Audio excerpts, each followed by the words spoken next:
Students, rule 6 for subject verb agreement says if a singular and plural subjects are connected by or, nor, neither nor, either or, not only but also.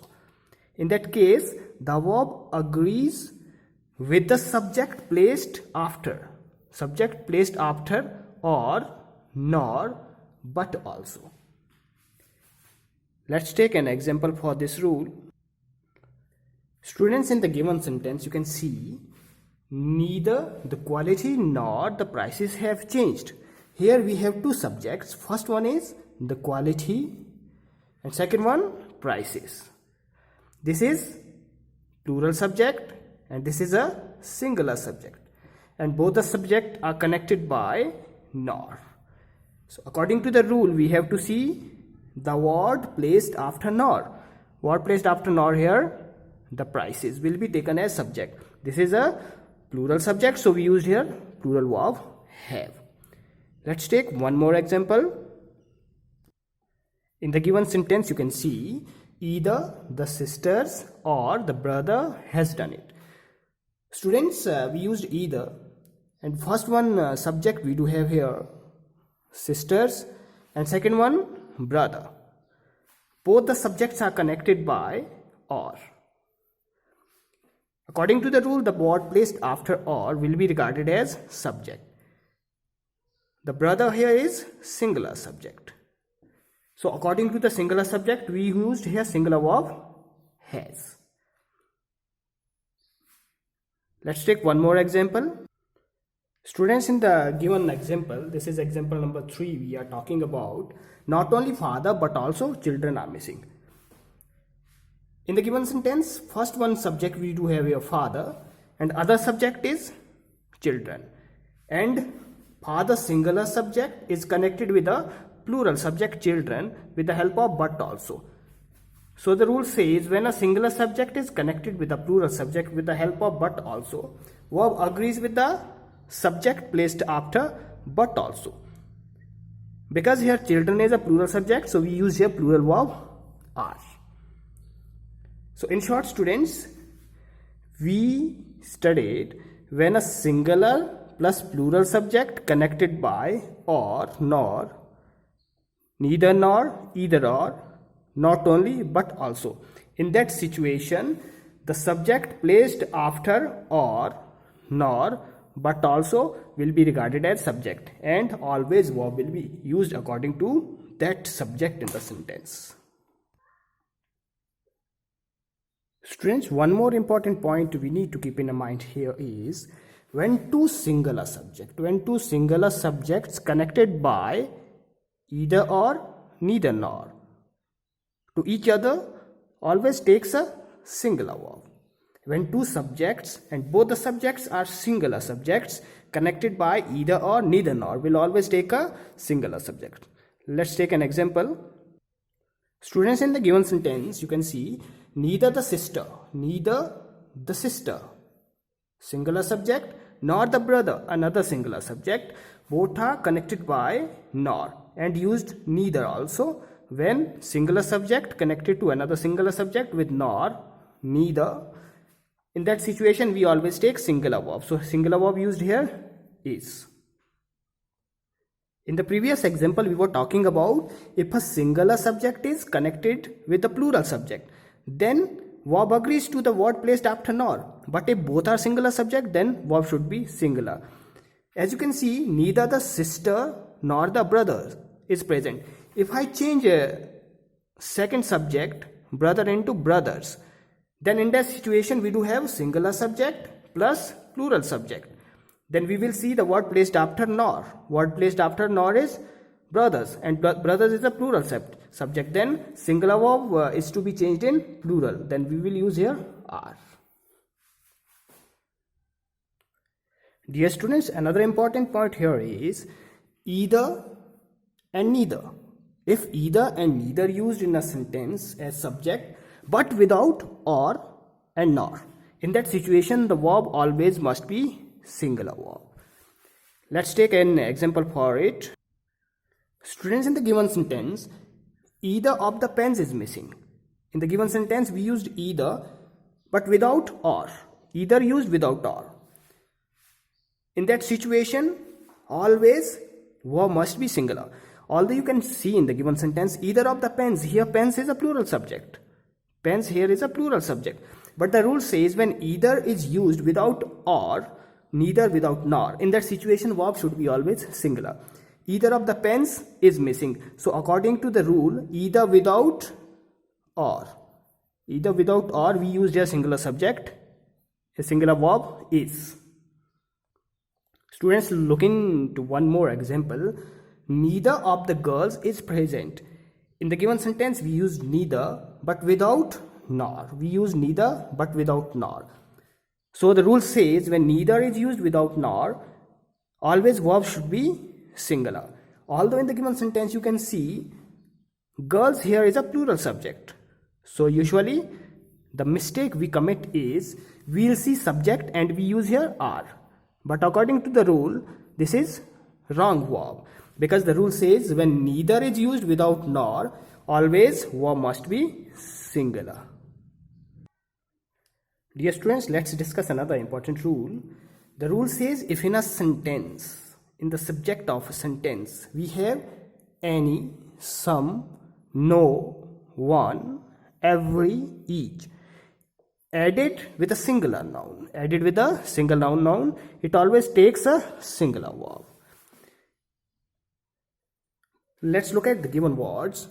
Anybody, nobody, somebody, everybody, no one. Students, when these words are used in the sentence as a subject, it always takes a singular verb. Let's take an example for this rule. Look at the given sentence. Nobody is allowed to go out. Here in the sentence we used nobody. So the rule says when nobody is used in a sentence, always verb should be singular. So we used a singular verb is. Students, here we can add one more word.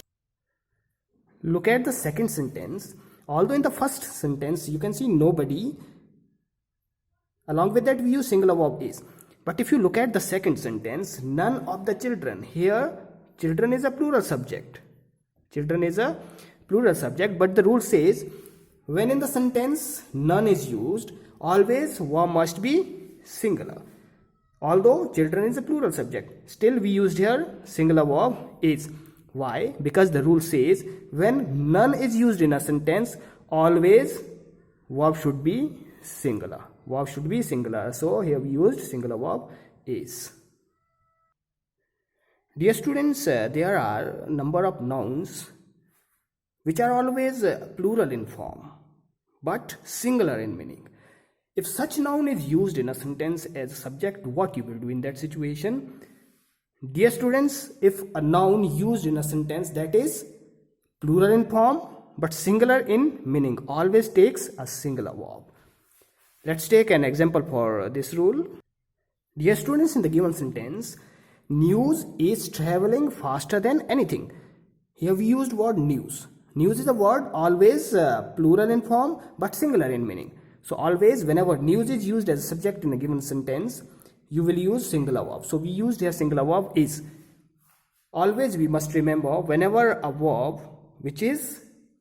whenever a noun which is plural in form but singular in meaning used as a subject in the sentence, it always takes a singular verb. Let me tell you students which are the common nouns which are always plural in meaning but singular in form. Students, here are some of the words, some of the nouns which are always plural in form but singular in meaning, such as scissors, shorts, eyeglasses, pants, jeans, trousers, mums, physics, economics, tactics, etc. There can be many more such nouns which are plural in form but singular in meaning. So whenever such nouns are used in a sentence, we will always take a singular verb along with that. Dear students, here important point we need to keep in our mind is nouns ending in ICS. There are nouns ending in ICS such as athletics, politics, statistics. Students, such nouns can be taken as singular as well as plural. But how to identify that? Whether athletics, politics, statistics is used as a singular subject or plural subject. Dear students, whenever these nouns are referring to an organized body of knowledge, it will be taken as singular subject.